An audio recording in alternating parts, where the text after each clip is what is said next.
হরে কৃষ্ণ কৃষ্ণ কৃষ্ণ হরে হরে। তো ভক্তবৃন্দগণ, আজকের ভিডিওটি রয়েছে 2026 সালের 14ই জানুয়ারি বুধবার পালিত হয়েছে মকর সংক্রান্তি, অর্থাৎ বাংলা মাসের শেষ দিনটিকে বলা হয় সংক্রান্তি এবং পৌষ মাস যে দিনে শেষ হবে সেই দিনটিকে বলা হয় মকর সংক্রান্তি। 12টি রাশি অনুযায়ী এইরকম সর্বমোট 12টি সংক্রান্তি রয়েছে।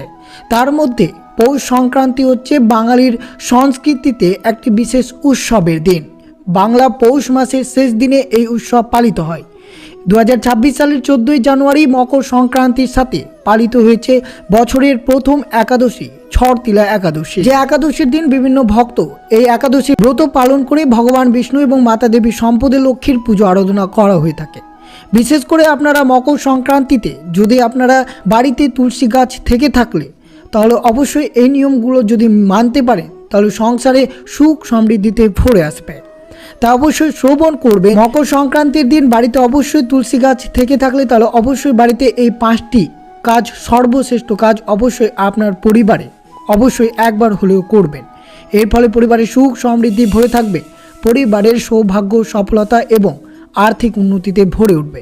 তো অবশ্যই ভিডিওটি আপনার জন্য অত্যন্ত গুরুত্বপূর্ণ হতে চলেছে, তাই ভিডিওটি অবশ্যই শুরু থেকে শেষ পর্যন্ত ভক্তি সহকারে শ্রবণ করবেন। আর চ্যানেলে নতুন হয়ে থাকলে দয়া করে চ্যানেলটিকে সাবস্ক্রাইব করবেন, লাইক করবেন, কমেন্টে ভক্তি ভালোবাসা শ্রদ্ধা দিয়ে জয় শ্রীকৃষ্ণের জয় লিখে দিতে ভুলবেন না। এই শুভ দিনটিতে অবশ্যই ভিডিওটি আপনারা শুরু থেকে শেষ পর্যন্ত ভক্তি সহকারে শ্রবণ করুন। পৌষ মাসের শেষ দিনটিকে বলা হয় মকর সংক্রান্তি। 2026 সালের 14ই জানুয়ারি পালিত হয়েছে মকর সংক্রান্তি। এই শুভ দিনে পালিত হয়েছে বছরের প্রথম একাদশী ছড়তিলা একাদশী। শাস্ত্র অনুসারে মকর সংক্রান্তির দিন পবিত্র স্নান করা এবং দান করা অত্যন্ত শুভ হতে পারে। স্নান বা পবিত্র স্নান পবিত্রতা এবং সাত্ত্বিকতার প্রতীক। স্নানের সময় সূর্যকে জল অর্পণ করা উচিত। মকর রাশিতে প্রবেশকারী সূর্যের শক্তি বৃদ্ধি করে, যা সূর্য রাশির মাধ্যমে আপনাদের শরীরে প্রবেশ করে। তা অত্যন্ত শুভ হতে পারে আপনাদের জন্য। এই সূর্য রশ্মি যদি আপনারা শরীরে প্রবেশ করাতে পারেন তা বিভিন্ন কাজে শুভ হতে পারে আপনাদের জন্য। গঙ্গার জলে স্নান করা অত্যন্ত শুভ হতে পারে এই মকর সংক্রান্তির দিন। জনশ্রুতি আছে যে ভাগীরথের কঠোর তপস্যার ফলে গঙ্গা পৃথিবীতে অবতরণ করেছিলেন। সমুদ্র পুনরুদ্ধারের জন্য গঙ্গার সমুদ্রের সাথে সংযোগ ছিল। কথিত আছে যে গঙ্গা যেই দিন সমুদ্রে বিলীন হয়েছিল সেদিন ছিল মকর সংক্রান্তির দিন। যেহেতু অনেকের পক্ষে গঙ্গা নদীতে স্নান করা সম্ভব নাও হতে পারে, তাই আপনি যে জলে স্নান করছেন তাতে অবশ্যই কিছুটা গঙ্গা জল মিশিয়ে স্নানের সময় এই মন্ত্রটি আপনারা বাড়িতে জপ করতে পারেন। গঙ্গা চ যমুনা চৈব গদাবরী সরস্বতী নর্মদা সিন্ধু কাবেরী জলস্মিন সন্নিধিম কুরু। এই মন্ত্রটি 3 বার পাঠ করবেন। যদি আপনারা মকর সংক্রান্তিতে গঙ্গা স্নান যেতে না পারেন তো অবশ্যই বাড়িতে 1 বালতি জলে সামান্যটুকু গঙ্গা জল মিশিয়ে আপনারা এই মন্ত্রটি জপ করে বাড়িতে স্নান করতে পারেন। সনাতন ধর্মে এই উৎসবের তাৎপর্য অত্যন্ত গুরুত্বপূর্ণ। এই দিনে সূর্যদেবকে স্নান, দান এবং পুজো করার শুভ রয়েছে। সূর্য যখন ধনু রাশি থেকে মকর রাশিতে প্রবেশ করে তখন মকর সংক্রান্তি পালিত হয়। স্নান, দান এবং খিচুড়ি খাওয়ার ঐতিহ্য বহু শতাব্দী ধরে চলে আসছে এই মকর সংক্রান্তির দিন। মকর সংক্রান্তি 14ই জানুয়ারি 2026 তারিখে উদযাপিত হবে। বাংলা বছরের 12টি সংক্রান্তির মধ্যে সর্বশ্রেষ্ঠ সংক্রান্তি হচ্ছে এই মকর সংক্রান্তি, অর্থাৎ সূর্য সকাল 9টা 3 মিনিটে মকর রাশিতে প্রবেশ করবে। বিশ্বাস করা হয় যে এই দিনে সূর্যদেবকে স্নান, দান এবং পুজো করলে সমস্যা দূর হবে এবং সকল পাপ থেকে মুক্ত পাওয়া যাবে। এই মকর সংক্রান্তির দিন কি করা উচিত?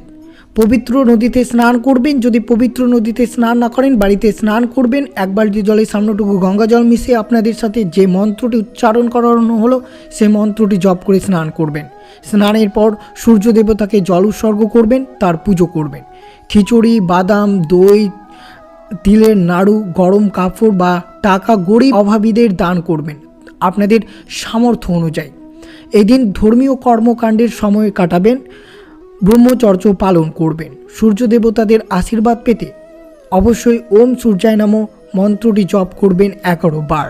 আর এই মকর সংক্রান্তির দিন কী করা এড়িয়ে চলা উচিত? এই দিন আপনারা বিশেষ করে কালো পোশাক এড়িয়ে চলবেন। কাউকে কালো পোশাক দান করবেন না। এই দিন অবশ্যই হলুদ বস্ত্র দান করা উত্তম হতে পারে। এই শুভ দিন অর্থাৎ মকর সংক্রান্তির দিন কোনো রকমের আমিষ খাবার গ্রহণ করবেন না। এই দিন কাউকে অপমান করবেন না বা কঠোর ভাষা ব্যবহার করা থেকে বিরত থাকতে হবে। এই দিন বিশেষ করে সবুজ গাছ বা গাছপালা কাটবেন না। অবশ্যই মনে রাখবেন, আগে থেকে স্নান না করে খাবার খাবেন না।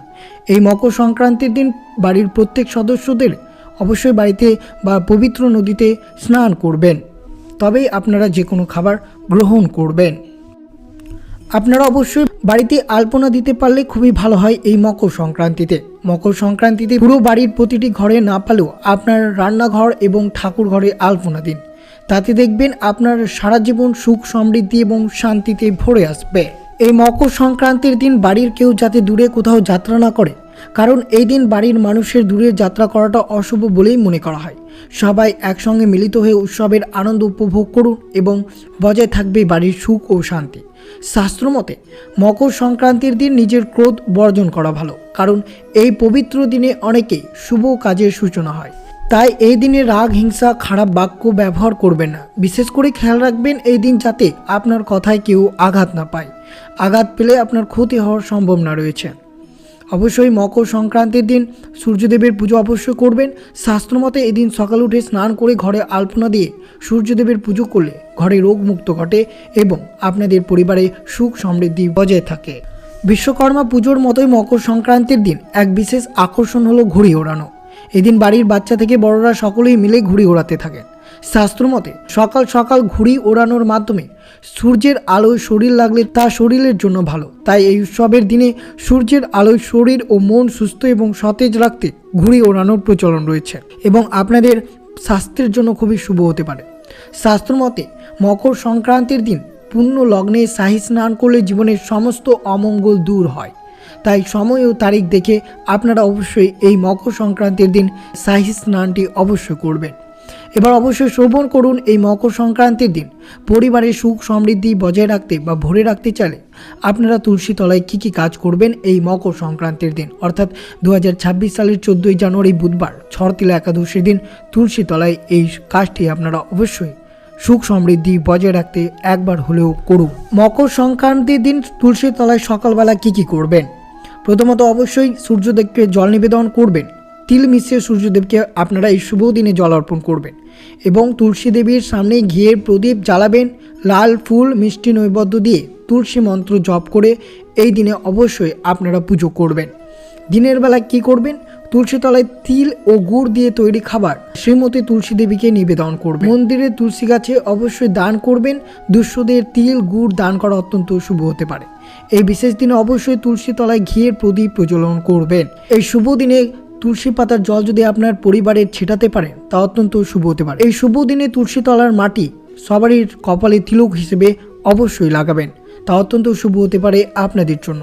এবং বিশেষ করে মনে রাখবেন এই শুভ দিনে তুলসী তলায় আপনারা হলুদ ফুল, হলুদ ফল এবং তিল নিবেদন করবেন। এদিন লক্ষ্মী ও নারায়ণের আশীর্বাদ লাভের জন্য তুলসী গাছের যত্ন নেবেন এবং শ্রদ্ধার সঙ্গে পুজো অর্চনা করবেন। সন্ধ্যাবেলা অবশ্যই তুলসী দেবীর আরতি করবেন। সন্ধ্যায় প্রদীপ জ্বালিয়ে তার পুজো করবেন।